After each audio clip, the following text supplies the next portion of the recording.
오늘은 11장 두 증인에 대해서 하도록 하겠습니다. 그래서 오늘은 3절에서 6절까지 네 절만 우리가 읽어보고 내용을 시작하도록 하겠습니다. 요한계시록 11장 3절에서 6절입니다. 같이 읽겠습니다. 내가 나의 두 증인에게 권세를 주리니 그들이 굵은 베옷을 입고 1260일을 예언하리라. 그들은 이 땅의 주 앞에 서 있는 두 감람나무와 두 촛대니 만일 누구든지 그들을 해하고자 하면 그들의 입에서 불이 나와서 그들의 원수를 삼켜버릴 것이요 누구든지 그들을 해하고자 하면 반드시 그와 같이 죽임을 당하리라. 그들이 권능을 가지고 하늘을 닫아 그 예언을 하는 날 동안 비가 오지 못하게 하고 또 권능을 가지고 물을 피로 변하게 하고 아무 때든지 원하는 대로 여러 가지 재앙으로 땅을 치리로다. 아멘. 우리가 읽은 제 3절에서 6절까지를 보면 1260일 동안 두 증인이 예언의 활동을 하는 그런 내용이 나옵니다. 두 증인에 대해서 이제 이 11장에서 표현하는 몇 가지가 있는데, 첫째 이제 두 증인이라고 말을 하고 3절에서, 그리고 이제 4절에서 두 감람나무라고 이야기하죠. 그리고 또 두 촛대라고 표현을 합니다. 두 등잔대입니다. 예, 메노라. 그리고 10절에 보면, 우리가 오늘 읽지는 않았지만 10절에 보면 두 선지자 이렇게 이야기합니다. 그래서 11장에 등장하는 이 두 증인에 대해서 이렇게 네 가지로 표현을 하고 있어요. 두 증인, 두 감람나무, 두 등잔대, 그리고 두 선지자, 이렇게 네 가지로 표현을 합니다.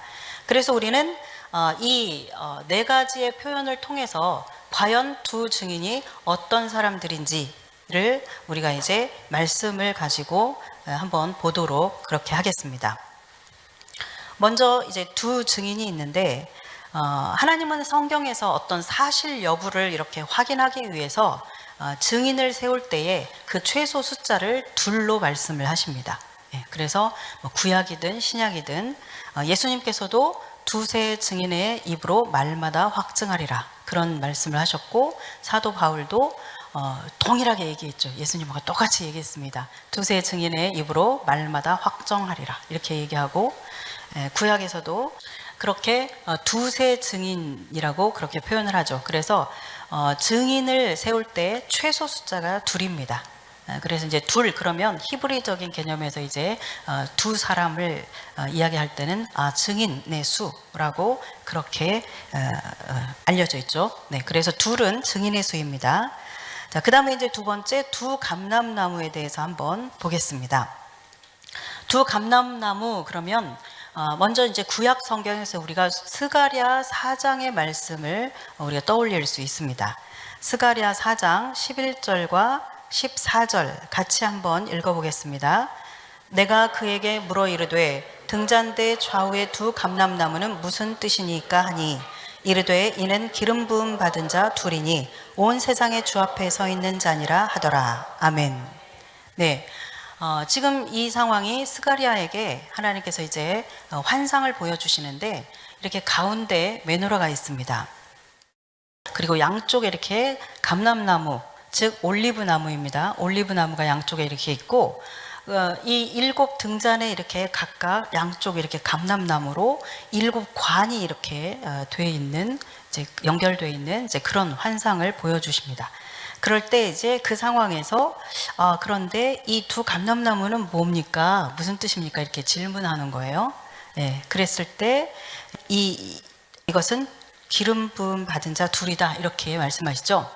자, 이때 상황이 역사적인 배경, 그 배경이 어느 때이냐면 이제 그 이스라엘 백성들이 바벨론 포로로 이렇게 끌려갔다가 1차적으로 이제 스룹바벨과 여호수아, 스룹바벨은 유다 왕가의 사람이죠. 그리고 여호수아는 대제사장의 후손입니다. 그래서 이 양쪽 대제사장 가문과 또 유다 왕가의 이 가문에 이 두 사람이 이제 포로로부터 귀환합니다. 그래서 성전을 재건을 하는 그 일들을 이 두 사람을 중심으로 해서 하게 되죠.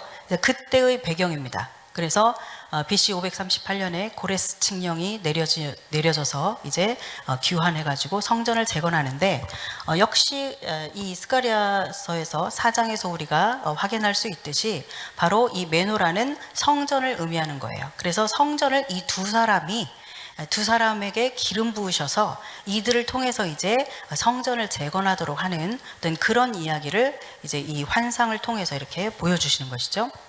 그래서 여기에서 기름 부음 받은 자 둘이다, 이 말은 바로 여호수아와 스룹바벨을 이야기하는 것입니다. 기름 부음에 대해서 좀 설명을 드려야 되겠네요. 구약 시대에 기름 부음을 받은 자들이 있었죠. 왕과 제사장입니다. 그리고 이제 가끔 때로 선지자들이 기름 부음을 받았어요. 그래서 왕과 제사장과 선지자들이 이렇게 기름 부음을 받았습니다. 근데 이 기름 부음을 받는다라고 할 때 이 기름 부음의 뜻이 무엇이냐면 첫째, 위에 있다라는 뜻입니다. 자, 물이 있는데 그 물 위에 이렇게 기름을 부으면 물과 기름이 잘 섞이나요? 예. 기름이 물 위에 이렇게 둥둥 뜨게 됩니다. 그렇죠? 예. 그래서 기름이 항상 이 물 위에 있다. 그래서 위에 있다라는 그 의미를 가지고 있습니다. 그래서 기름 부음을 받은 자라는 것은 모든 백성 위에 있는 자다. 그런 뜻을 가지고 있습니다.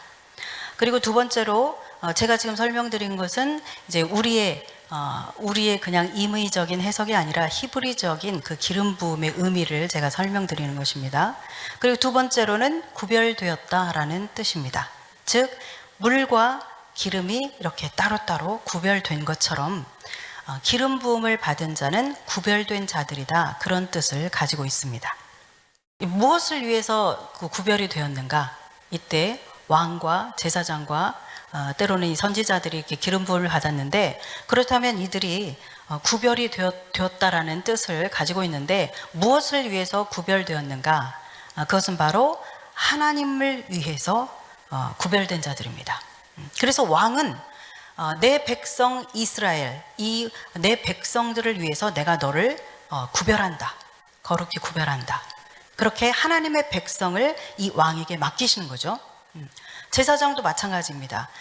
모든 그 하나님과 그 화목하게 되는 그 하나님께 나아가는 코르반, 그 제사, 이것을 위해서 거기에 성전을 섬기도록, 하나님의 집을 섬기도록, 그 제사를 섬기도록, 성전의 모든 그 의식들을 섬기도록 구별된 자들이죠. 그래서 하나님의 백성들이 그 하나님 앞에 나가서 죄를 용서함을 받고 하나님 가까이로 이렇게 나아갈 수 있도록 해주는 그런 역할을 하는 그런 구별된 자들이라는 거죠. 예, 선지자들도 마찬가지입니다. 어떤 사람의 소리, 어떤 현실적인 어떤 소리, 그 이야기를 대책을 말해주는 것이 아니라 하나님의 소리를 듣고 그 하나님의 말씀을 전하는 자들이 바로 선지자들입니다. 그래서 기름 부음을 받은 자들은 왕이든 제사장이든 선지자들이든 모두가 그 주인이 하나님입니다. 하나님이 주인이 되어서 그 주인에게 아주 충성하는 그것이 목적이 되어서 구별된 자들이 바로 이 기름 부음을 받은 자들입니다. 그래서 거기 이렇게 이제 스가랴서에서 보면 온 세상의 주 앞에 서 있는 자다, 그렇게 표현하고 있죠. 온 세상의 주인, 주인 앞에 서 있는 자들, 그렇죠? 그래서 말씀만 하십시오, 주인님 하면서 이렇게 주님이 말씀하시면 무엇이든지 순종할 준비가 되어 있고 그 순종할 목적으로 세워진 사람들, 그 사람들이 바로 이 기름 부음을 받은 자들입니다. 그래서 이제 이 두 증인을 이렇게 두 감람나무다, 이렇게 표현을 했는데, 이 스가랴 4장의 이 말씀을 빌어서 우리가 이제 이것을 해석하자면 이 감람나무라고 한 것은 하나님을 위해서 구별된 자들이다, 하나님을 위해서 구별된 지도자다, 그렇게 우리가 볼 수 있겠죠. 왕, 제사장, 선지자, 이들은 지도자들입니다. 그렇죠? 예. 그래서 이 기름 부음 받은 자, 즉 이들은 왕, 제사장, 선지자, 이들은 모두 하나님을 위해서, 하나님을 위한 목적으로 특별히 구별된 그런 지도자들입니다. 자, 그 다음에 이제 우리가 이 두 감람나무 하면은 또 떠오르는 말씀이 있습니다. 우리가 구약에서는 스가랴 4장 말씀이 확 떠오르죠. 그리고 이제 신약의 말씀이 또 한 가지 있죠. 예, 여러분들이 잘 알고 있는 것처럼 바울의 서신 그 로마서에서 나오는 로마서 11장에서 이야기하고 있죠. 로마서 11장 16절에서 24절까지 여기 보면 참 감람나무와 돌 감람나무의 비유를 통해서 유대인과 이방인의 관계에 대해서 이렇게 설명하고 있습니다. 그래서 이방인들은 돌 감람나무의 가지와 같아서 이 참 감람나무인 그 유대인들, 이스라엘 백성이죠. 이 참 감람나무에 이렇게 그 가지가 접붙임을 받아서 그 뿌리로부터 진액을 이제 함께 받는 그러한 자와 같은 자들이 바로 이방인 너희들이다. 그렇게 설명하고 있죠. 그래서 유대인을 참 감람나무에 그리고 이방인을 돌 감람나무에 비유를 하고 있고, 그것이 접붙임을 받아서 하나가 되는 한 나무가 되는 것, 이것을 이야기하고 있습니다. 그래서 우리가 이제 이 바울의 로마서를 통한 이 바울의 감람나무의 이 비유를 통해서 바로 온전한 교회라고 하는 것은 유대인 교회와 이방인 교회가 하나 되었을 때 그것이 온전한 교회다라는 것을 우리가 알게 되죠. 에베소서 2장 14절에서 19절까지를 보면, 에베소서는 신약의 교회론이라고 말씀드렸죠.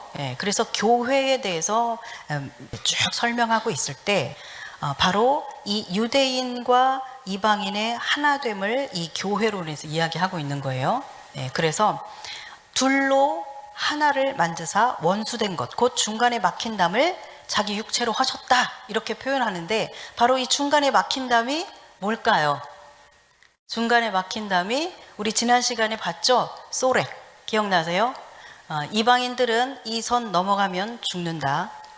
자기가 죽는 그 죽음에 대해서는 자기가 책임져라 라고 이렇게 딱 써놓고서 그렇게 이 선을 넘어가지 못하도록 했죠. 그래서 이방인들과 유대인들을 이렇게 딱 구별하는 이제 그 선이 있었어요. 말하자면 이 선이 아니라 실제로 이제 이렇게 담처럼 이렇게 세워뒀죠. 막았죠, 거기를. 그래서 말하자면 여기에서 말하는 중간에 막힌 담을 헐었다라는 얘기는 그 유대인과 이방인의 이 중간에 소렉이 막고 있어서 그들을 구별한 것과 같은 이것을 이제 허물어 버리셨다는 거예요. 그래서 유대인과 이방인의 그 구분을 예수 그리스도께서 허물어 버리셨다라는 것이죠. 그래서 이 둘로 자기 안에서 한 세 사람을 지었다, 그렇게 말씀하십니다.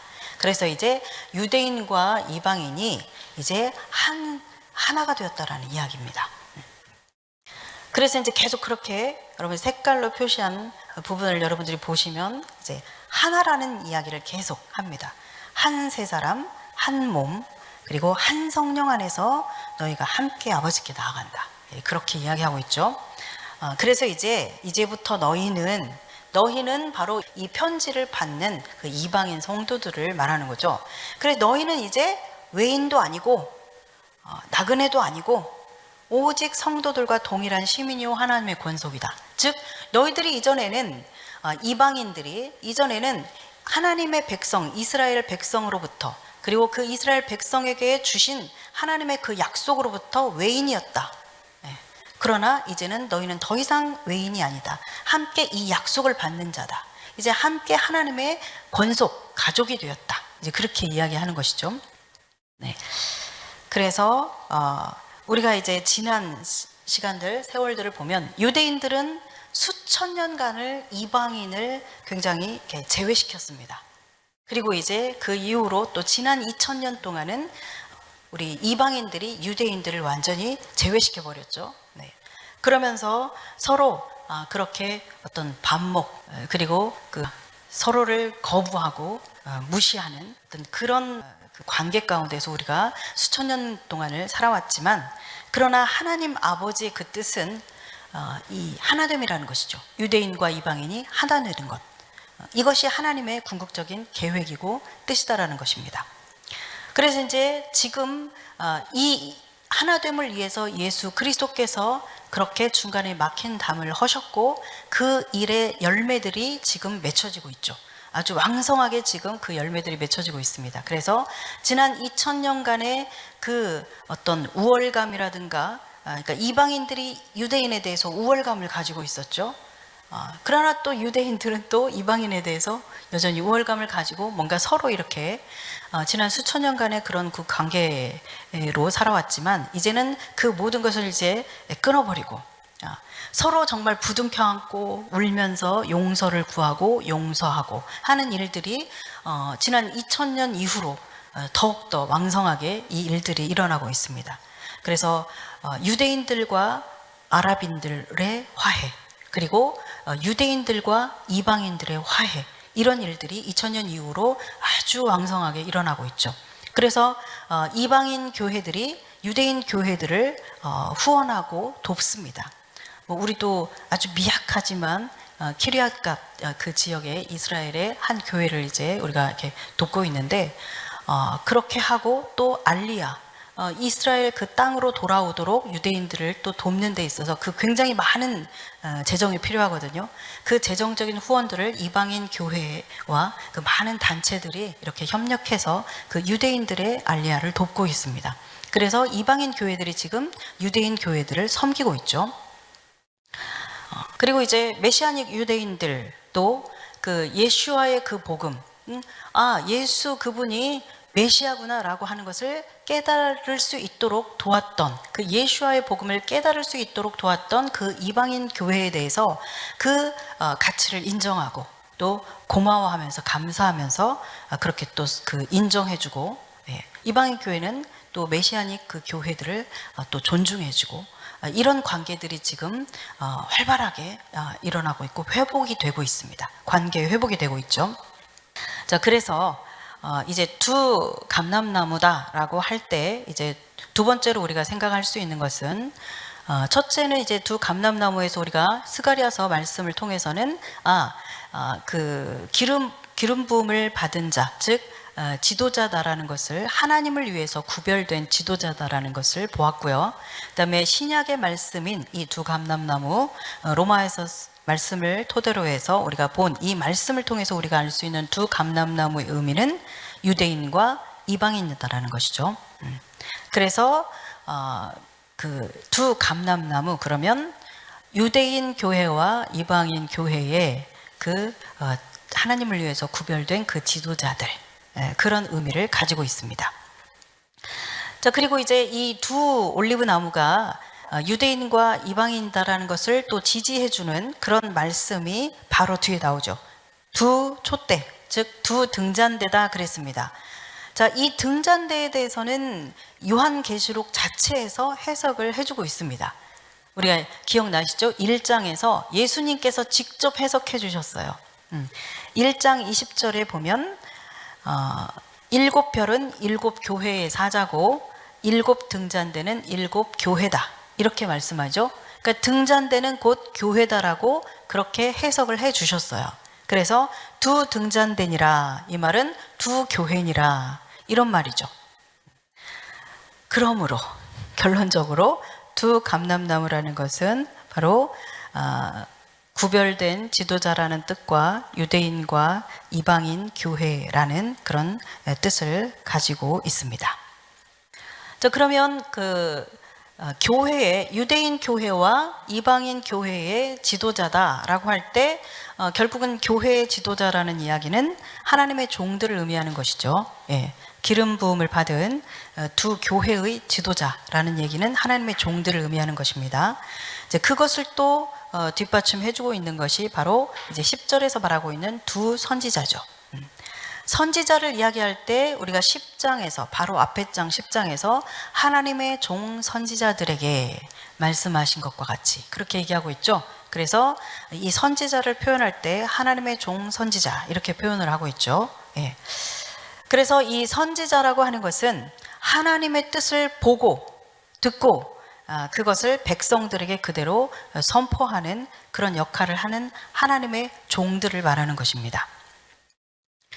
그런데 이제 이 두 선지자가 이렇게 보면 두 선지자가 하는 일이 무엇인가 봤더니 굵은 베옷을 입고 1260일을 예언하는, 이것이 바로 두 증인이 하는 일이죠.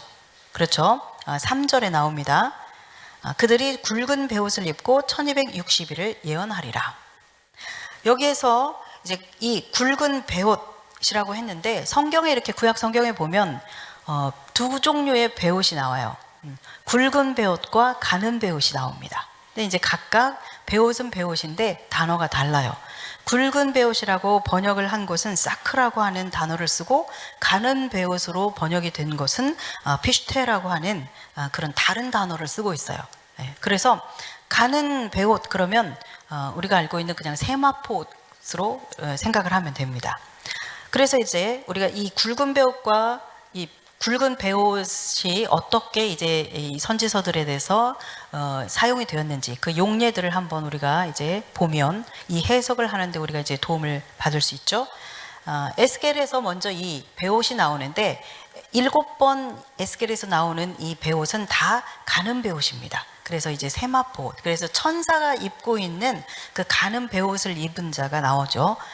그리고 이제 그 외에 뭐 다니엘서, 이사야, 요엘, 그리고 느헤미야, 에스더, 시편, 이 구약 이제 대부분의 이 성경에서 쓰인 것은 이제 굵은 배옷입니다. 그래서 이제 이 굵은 배옷은 어떨 때 주로 사용했는가? 이 굵은 배옷이 등장하면 항상 거의 대부분 이제 따라오는 그런 표현들이 뭐냐면 이제 슬픔, 극도의 슬픔이죠. 그리고 금식하는 것, 이제 이런 것들이 나옵니다. 그러면서 아주 애통해하고 애곡하면서 그 죄로 인해서 이제 애통해하면서 그렇게 깊은 슬픔 가운데서 하나님 앞에 나아가든지, 아니면 아주 정말 그 슬픈 일을 당하여서 그 이제 애통함으로 나아가든지 이제 이런 상황들이죠. 그래서 주로 이제 이 그 굵은 배옷을 입고 하나님 앞에서 이제 울며 울부짖으며 그렇게 행할 때 이것은 회개를 하는 것, 깊은 슬픔, 이것을 나타냅니다. 그래서 이 두 증인이 이제 선포하는 이 말씀은 1260일 동안 굵은 배옷을 입고 예언을 한다. 이 이야기는 바로 이 선지자들이 회개의 메시지를 선포한다라는 그런 이야기입니다. 그래서 이제 예수님이 처음에 오셨을 때, 초림이라고 얘기하죠. 예수님이 처음 오셨을 때에도 세례 요한이 회개의 메시지를 선포합니다. 그렇죠? 뭐라고 하죠? 회개하라, 천국이 가까이 왔느니라, 그렇게 선포하죠. 그리고 예수님도 공생애가 시작되실 때 뭐라고 하면서 시작하십니까? 회개하라, 천국이 가까이 왔느니라, 그렇게 말씀하시죠. 그리고 이제 예수님이 다시 오실 때, 재림입니다. 예수님이 다시 오실 때도 그 예수님이 오시는 그 길을 예비하는 자들이 외치는 소리도 역시 같은 소리가 될 것입니다. 회개하라, 천국이 가까이 왔느니라. 천국, 즉 하나님의 나라가 가까이 왔다. 자, 예수님이 오시는 것이 곧 하나님의 나라가 임하는 것입니다. 아멘. 그렇죠? 예수님이 곧 하나님이시죠. 예수님이 육신을 입고 이 땅에 오실 때, 초림하실 때 예수님이 이 땅에 오신 것은 곧 하나님의 나라가 임한 것이었습니다. 하나님이신 그분이 오신 것이었죠. 이제 예수님이 다시 오실 때에도 그 예수님이 오신다라는 것은 바로 하나님의 나라가 임한다라는 이야기입니다. 그래서 동일하게 예수님이 처음 오실 때, 초림 때와 같이 그 세례 요한이 예수님의 오실 길을 그렇게 회개하라, 천국이 가까이 왔느니라 라고 선포했던 것처럼 이제 예수님이 다시 오실 때도 사람들을 향하여서 주의 종들이 그렇게 선포할 겁니다. 회개하라, 천국이 가까이 왔느니라. 회개하라, 예수 그리스도께서 이제 오실 때가 가까이 왔다. 이 메시지를 선포하는 것이죠. 굵은 배옷을 입고 이 두 증인이 예언을 한다라는 것은 바로 이런 이야기입니다. 그래서 우리가 항상 이 하나님의 임재를 맞이할 때에는 회개의 심령이 돼야 됩니다. 회개의 심령. 우리 찬양했잖아요. 말씀 앞에서 두려워 떠는 자. 하나님이 어떤 분인지를 아는 사람들은 하나님 앞에서 두려워할 줄 알고 떨게 되어 있습니다. 하나님이 이렇게 임재하신다. 그 말은 내가 그 앞에서 정결케 되어야 된다는 것을 전제로 하죠. 그래서 하나님의 임재를 맞이하기 위해서 우리에게 항상 있어야 되는 것은 바로 회개하는 심령입니다. 예수 그리스도께서 다시 오시는 그때를 우리가 이제 사모하면서 기다릴 때 우리 안에 있어야 되는 것은 회개하는 심령이죠. 그래서 우리가 이제 회개할 때 우리 안에서 그 정결한 우리 마음이 정결케 되어지고 우리가 부드러운 마음이 됩니다. 예.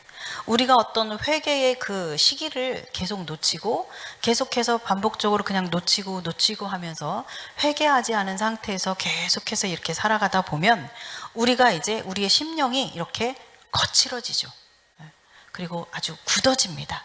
딱딱해지죠. 그 길가의 그 밭처럼 아주 딱딱해집니다. 그래서 주님의 그 말씀을 받아들이기에 어려운 그런 심령이 되어버리죠. 그렇기 때문에 우리가 이 그리스도인의 삶에 있어서 이 회개하는 그런 삶은 항상 일상적인 우리의 삶에서 지속해야 되는 이제 그런 삶이기도 합니다. 그래서 제가 몇 번 말씀드렸는데 요셉 슐럼 목사님이 이제 메시아닉 유대인 교회를 하시는 목사님이신데 어떤 목사님이 그 교회에 가서 이제 그 예배를 드렸어요. 그런데 1시간 내내 찬양을 합니다. 1시간 내내 찬양을 해요. 그러더니 이제 자 말씀 읽겠습니다 하더니 이 말씀을 1시간 내내 읽는 거예요. 성경 봉독을 1시간 동안 하는 거예요. 그러더니 딱 이제 요셉 슐럼 목사님이 딱 이제 강단에 올라가셨습니다. 그러더니 또 1시간 내내 설교를 하시는 거예요. 그런데 또 이 설교가 뭐냐면 계속 막 혼내는 막 이제 혼을 내시는 그런 설교를 하시는 거예요. 그 이제 이 목사님이 너무 쫄아든 거예요.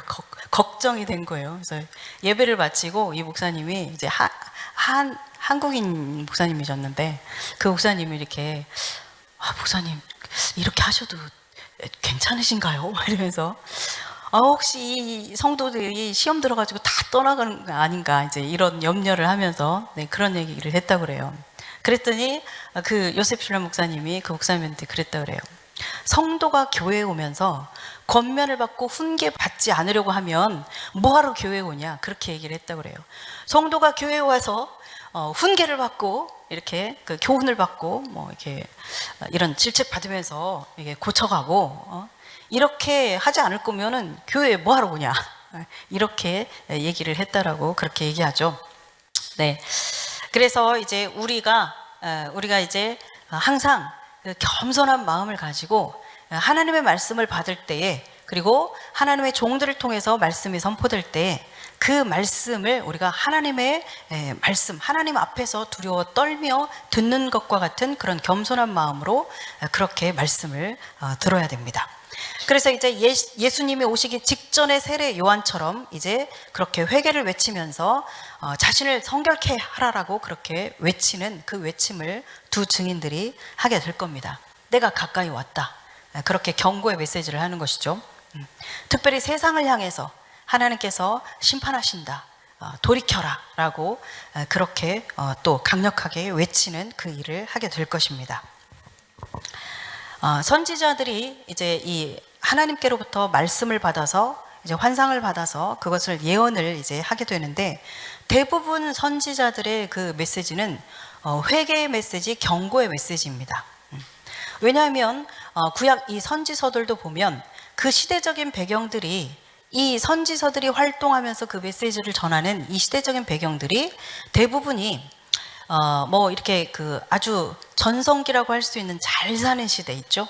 아주 전성기라고 할 수 있는 그 북이스라엘의 여로보암 2세 때라든가 그때의 아주 타락상을 보여주는 이런 때의 그 타락함에 대해서 이제 선지자들이 이렇게 메시지를 전하고 그 외에는 대부분이 바로 유다의 멸망 그리고 북이스라엘의 멸망기 이런 멸망을 전후로 하는 그런 혼란기 그리고 포로 시기와 또 포로로부터 이제 귀환하고 나서의 그 혼란스러운 시기 이런 암울한 시기 그런 때를 배경으로 하고 있는 것이 대부분 선지서들의 시대적인 배경입니다. 왜냐하면 그러한 시기에 바로 하나님의 소리가 필요하기 때문에 그때 하나님의 소리를 들려줄 선지자들을 보내시는 것이죠. 그렇기 때문에 선지자들이 하는 말이라고 하는 것이 결국은 사람들을 향해서 백성들을 향해서 돌이켜라 경고하고 너희들 계속 그렇게 하면 하나님의 심판이 임한다 돌이켜라라고 하는 그런 경고의 회개의 메시지가 주가 될 수밖에 없는 것인 거죠.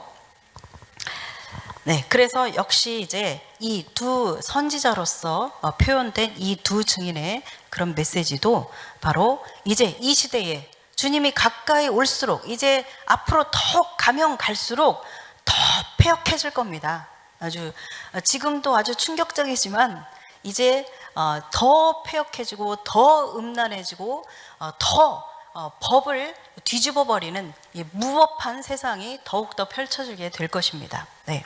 그렇게 될 때에 이제 주의 종들의 선지자들의 그 메시지가 이 세상에 이제 필요한 것이죠. 요엘서 2장 1절에서도 보면 시온에서 나팔을 불며 나의 거룩한 산에서 경고의 소리를 질러 이 땅 주민들로 다 떨게 할지니 그렇게 얘기합니다. 네. 자, 선지자를 향해서 이제 선지자를 보내시면서 하나님께서 너희가 내 백성들에게 가서 경고해라. 그래서 이 나의 말에 앞에서 떨게 해라. 떨며 두려워하도록 해라. 그렇게 얘기하고 있죠. 네. 그래서 하나님의 그 경고의 메시지 앞에서 정말 두려워 떨도록 그렇게 보내시는 것이 바로 선지자를 보내시는 목적입니다.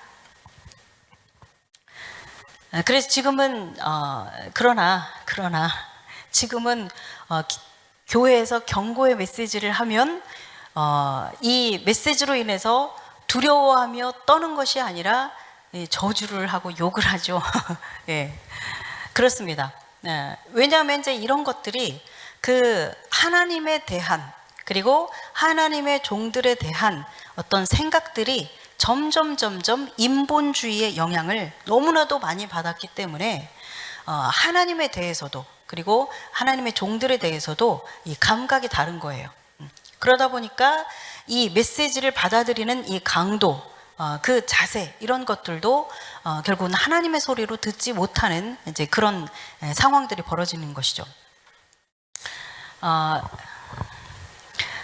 예언서 연구라고 하는 이제 제가 10년 전쯤에 이 책을 이제 봤었는데 굉장히 아주 재미있게 봤던 제가 좋아하는 책 가운데 하나입니다. 여기에서 이제 참 선지자와 거짓 선지자에 대한 그런 이야기를 합니다. 그런데 이제 이런 표현을 하고 있어요. 참 선지자에 대해서 그의 말은 빈번히 번번이 동시대인들의 비위에 맞지 않았고 반대를 받았다 그렇게 말합니다. 예. 이 선지자들이 외치는 소리는 대부분 회개를 촉구하고 경고의 메시지였기 때문에 사람들이 듣기 싫어하는 거죠. 그래서 사람들이 이 선지자들의 말을 들을 때 아주 속이 불편합니다. 심기가 불편한 거죠. 예. 그래서 번번이 비위에 맞지 않았다. 그 시대의 사람들의 비위에. 그리고 그래서 항상 반대를 받았다라고 그렇게 표현합니다. 그리고 이제 거짓 선지자들은 옛 것을 보존하는 일에 열심이었으나 새 계시에는 폐쇄적이었다 그렇게 말합니다. 그러니까 그 옛 것, 전통적인 것, 이런 종교적인 것, 종교의 의식 이런 것들에는 아주 열심이었지만 어떤 새로운 메시지, 하나님이 주시는 그 새로운 계시의 어떤 그 메시지를 줄 때에는 이것들에 대해서는 굉장히 폐쇄적이었다는 거죠. 거부하고 이것을 받아들이지 않았다라는 것이죠. 네. 여러분들이 지금 이 시대에 일어나고 있는 그 뭐 교회와 또 세상에서의 이런 일들을 여러분들이 잘 떠올리면서 지금 이런 이야기들을 한번 들어보시면 아주 여러분들이 이렇게 공감이 될 것입니다. 그리고 예레미야는 그들의 성전 신학과 궁극적으로 그들의 신관의 위협이 되었다 그랬습니다. 즉, 이 어떤 옛 것을 전통을 이렇게 부여잡고 종교적인 것에 매여 있는 이 사람들에게 있어서는 그들의 성전 신학, 이제 성전 신학이라고 표현하고 있고 그 신관이라고 표현하고 있는데 그들이 생각하는 그 하나님에 대한 생각, 신관 이것에 그 대해서 이 예레미야가 선포하는 메시지는 너무너무 도발적인 거예요. 말하자면 하나님은 그런 분이 아닌데 저것이 이러면서 예를 들어서 바벨론의 70년 동안 포로 생활을 잘 하고 있어라. 그러면 하나님께서 70년 만에 이렇게 다시 돌아오게 할 것이다. 이것이 하나님의 뜻이다. 라고 했을 때 이들이 가지고 있는 이 신관으로는 도저히 받아들일 수 없는 것이죠. 네. 어떻게 이 할례받지 못한 저 바벨론 저 사람들에게 우리가 그 밑에 들어가서 포로 생활을 한다고? 그것이 하나님의 뜻이라고? 이런 미친놈 이런 거죠. 예. 저런 하나님께 말하자면 그 모욕이다 이거죠. 어디서 그따위 소리를 하냐? 하나님이 그런 하나님이냐? 하나님이 우리 하나님의 백성인 이 이스라엘 백성이 할례받지 못한 저 백성들의 밑에서 사는 것이 하나님의 뜻이라는 말이냐라는 것이죠. 네, 이런 거죠. 예를 들자면 그런 것처럼 그들은 어떤 하나님의 말씀을 들을 때, 선지자들이 선포하는 그 말씀을 들을 때 이미 자신들이 가지고 있는 어떤 틀, 신학의 틀, 하나님에 대한 틀, 이 틀을 가지고 있으면서 거기 이 틀 안에 들어오지 못하면, 이 틀에 맞지 않으면 다 거부했다라는 것이죠. 폐쇄적이었다라는 것입니다. 그리고 그들의 메시지는 거짓 선지자들 말하는 겁니다. 그들의 메시지는 안락과 안전과 번영에 대한 그들의 근본적인 욕구에 뿌리를 두었다, 그렇게 말합니다. 대부분의 사람들이 말하자면 이 거짓 선지자들은 하나님의 뜻이 이것이라는 걸 분명히 알면서도 그것을 말할 때 부딪히게 되는 그 백성들의 소리, 거부하고 싫어하고 손가락질하고 비난받을 것에 대한 그 두려움 때문에 결국은 그 대중들이, 그 백성들이 원하는 그 평안하다, 괜찮다, 그리고 그들이 좋아하는 방식, 스타일 있죠. 이것이 하나님의 뜻이야 라고 말하면서 타협한다라는 것이죠. 그래서 이 하나님이 세우신 하나님의 종임에도 불구하고, 선지자임에도 불구하고 하나님의 소리를 들려주는 것이 아니라 백성들의 소리에 타협해서 백성들의 소리를 들려준다라는 것입니다. 거짓 선지자들은. 자, 그리고 예레미야가 자신과 자신의 메시지의 진정성을 입증하기 위해 하나님께 의지하였던 반면에 거짓 선지자들은 그들의 신뢰성과 정당성을 백성의 소리에 의존하였다 그랬습니다. 즉 참 선지자와 거짓 선지자의 그 차이라는 것은 무엇이냐면 그 신뢰할 만하고 정당성, 그것을 백성의 소리에 의존했다라는 것이죠. 네. 그래서 백성이 좋아하고 박수치고 그렇습니다, 좋다 이렇게 말하면 그래, 저게 하나님의 말씀이지, 그렇지. 네. 백성들이 막 거부하고 싫어하고 욕하고 그러면 이거 흔들리는 거죠. 네. 바로 그래서 이 참 선지자와 거짓 선지자의 차이는 그들이 이 메시지의 그 목적과 그 의도와 그리고 그 메시지가 사람들이 듣기 좋아하는 그 사람들의 그 욕구에 뿌리내리고 있는 그러한 메시지인가, 아니면 정말 하나님이 원하시는 그것을 선포하는 메시지인가, 사람에 대한 두려움이 없이 그것에 따라서 결정되어지는 것이라고 할 수 있죠. 그리고 거짓 선지자들은 하나님의 계시에서 백성들에게 위안을 주는 주제들만을 선택하였다 그랬습니다. 하나님께서 이제 메시지를 주실 때 심판의 경고 그리고 회개를 촉구하고 그리하면 너희에게 이렇게 해줄 것이다 라고 이렇게 메시지를 주로 이제 이렇게 주십니다. 그런데 이 거짓 선지자들은 이 경고와 심판의 이 회개를 촉구하는 이 메시지를 전하기가 너무 불편한 것이에요. 배에서 쓰다 그랬죠. 그리고 두려운 것이죠. 대중이, 백성들이. 그러니까 요거는 이렇게 빼고 그 뒤에 약속하신 거, 좋은 이야기, 위안이 되는 이야기, 이것만을 골라서 선택해서 전한다라는 이야기입니다. 당시 지도자들이 전통적인 해석과 적용과 가치들에 의지하여 선지자들을 반대하였다 그랬습니다. 오늘날 이제 이 마지막 때에, 특히 그 마지막 때의 이 시대에 맞는 하나님이 주시는, 그리고 요한계시록의 아웃라인을 제시하셨고 그 말씀의 기초에서 이제 예언의 말씀들이 이렇게 선포되어지는 시기에 이 지도자들이, 종교적인 지도자들이 전통적인 해석, 전통적으로 말씀을 적용하고 전통적으로 해석하고 그 전통적인 가치에 기대고 있고 이런 것들이 결국은 이 시대에 하나님께서 말씀하고자 하시는 그 말씀을 받아들이지 못하게 한다라는 이야기입니다. 그래서 이 두려움에 대해서 지금 이제 다 떨게 할지니 그 말씀 드리다가 제가 지금 이제 선지자에 대한 이야기를 하고 있는데, 겸손은 하나님을 두려워함에서 시작된다. 그리고 이 두려움은 복종하는 것을 의미하는 성경적인 용어이다, 이렇게 얘기하고 있습니다. 네.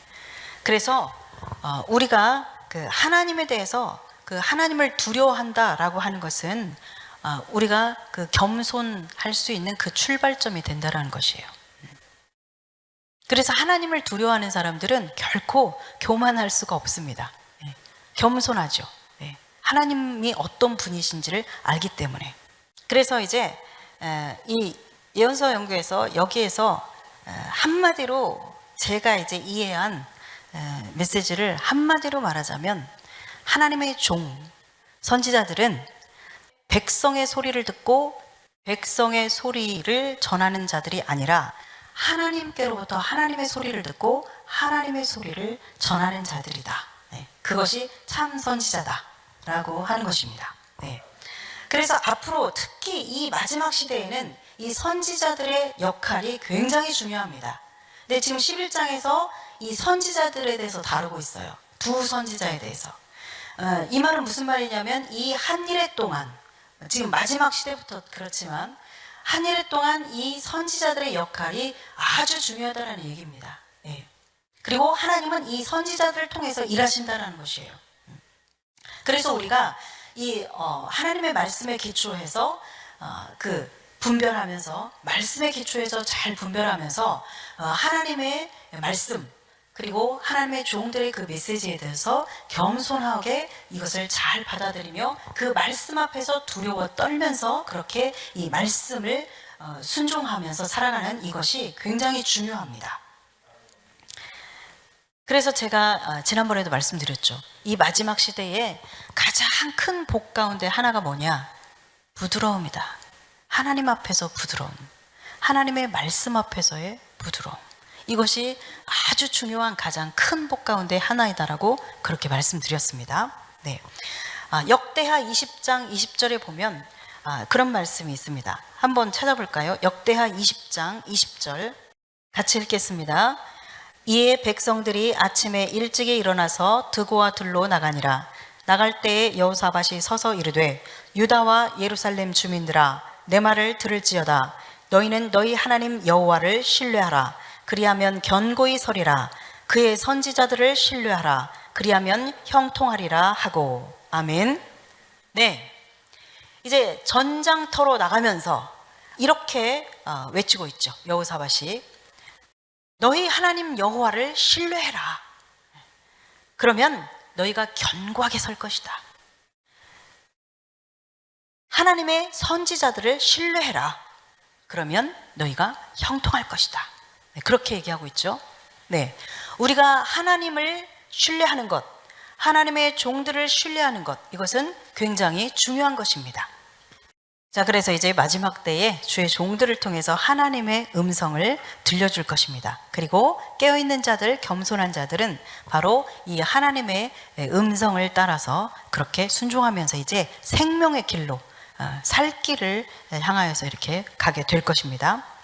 자, 그래서 이제 최종적으로 첫째 두 증인, 둘째 두 감람나무, 그리고 셋째 두 등잔대, 그리고 넷째 두 선지자, 이 네 가지의 이 정보를 통해서 결론적으로 두 증인은 어떤 사람인가를 결론 내리자면, 유대인 교회와 이방인 교회의 하나님의 종 선지자들입니다. 아시겠죠? 유대인 교회와 이방인 교회의 각각의 그 하나님의 종 선지자들, 이들이 바로 두 증인입니다. 그래서 지금은 하나님께서 이 하나님이 세우신 종들을 통해서 이 마지막 때의 그 메시지를 선포하고 계시고, 그래서 예수 그리스도의 그 신부로서의 이 백성들을 소집하고 계시는 그런 시기입니다. 그래서 그동안 잠자는 자들, 병들어 있는 자, 영이 병들어 있거나 영이 잠자고 있거나 쿨쿨 잠들어 있는 이 영혼들을 흔들어 깨우는 시기가 이 시기입니다. 예. 한일의 때에 흔들어 깨우는 게 아니라 지금 여러분들 깨어나야 됩니다. 예. 지금 깨어나야 돼요. 한일의 그 이 1260일 동안 이렇게 외칠 그 하나님의 종 선지자들이 지금은 하나도 없다가, 지금은 하나도 없다가, 혹은 그들이 입 딱 다물고 있다가 이제 한일의 시작 하니까 그때부터 막 하나님의 종들이 나타나고 그때부터 막 말하기 시작하고, 여러분 그렇다고 생각하세요? 그렇지 않아요. 이 한일의 기간은 지금 현재와 우리가 지금 살고 있는 오늘과 현재와 연결되어 있습니다. 그래서 이 연결된 선상 안에서 어느 날 이 한일해가 시작이 될 겁니다. 갑자기 그렇게 시작되는 것이 아니죠. 그래서 열심히 지금 하나님께서 천사들을 통해서 하나님의 종들의 이마에 인을 치고 계십니다. 지금. 그리고 하나님의 백성들, 성도들에게 지금 하나님의 인을 치고 계시죠. 믿으십니까? 네. 한일이 시작되면 그러는 것이 아니라, 여러분 아시잖아요. 네.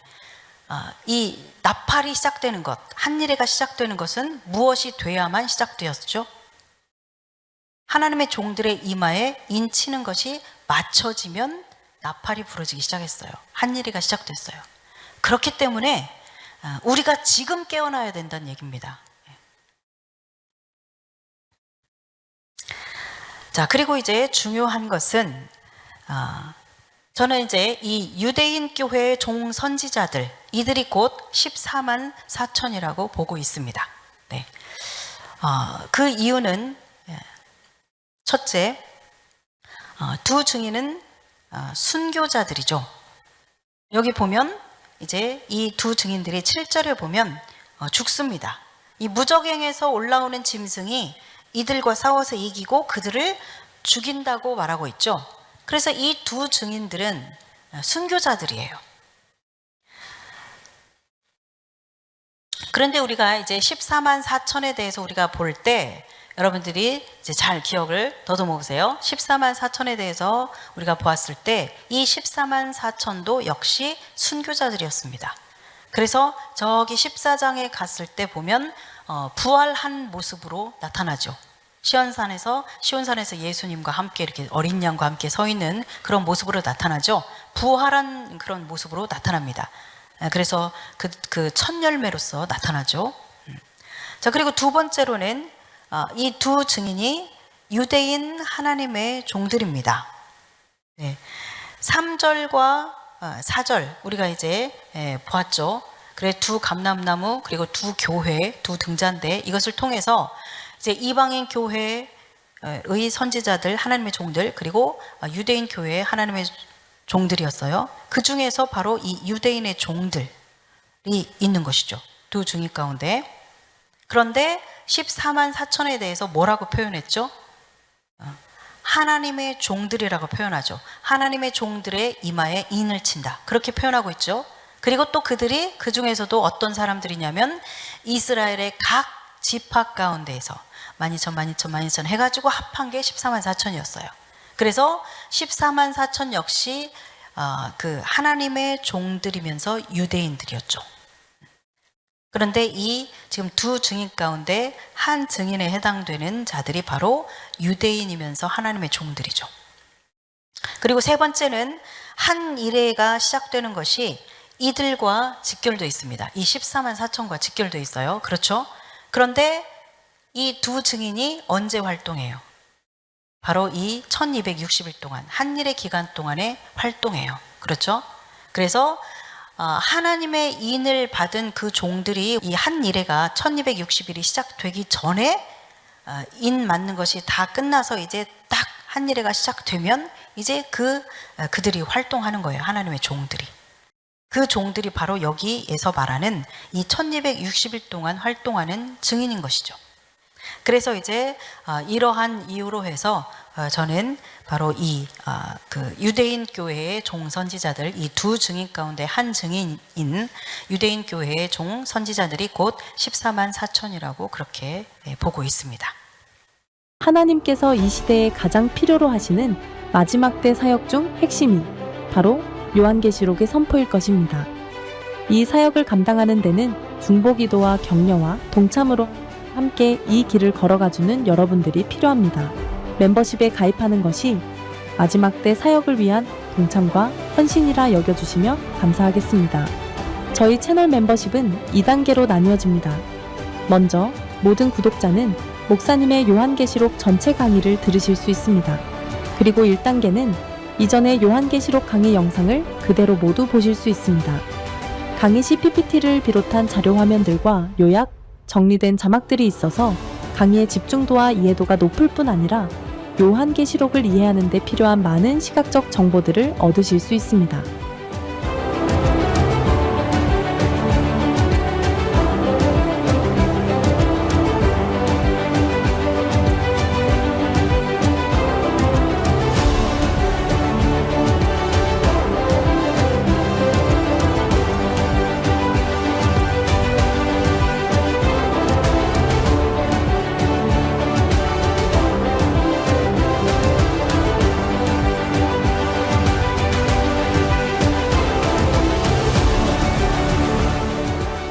풀어주실 것입니다.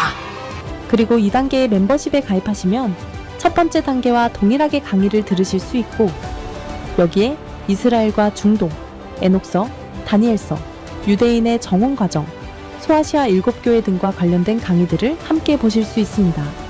앞으로도 2단계에서만 오픈되는 강의들이 있을 것입니다. 그리고 2단계는 6개월 이상 구독 시 세미나 등록비를 10% 할인해 드립니다.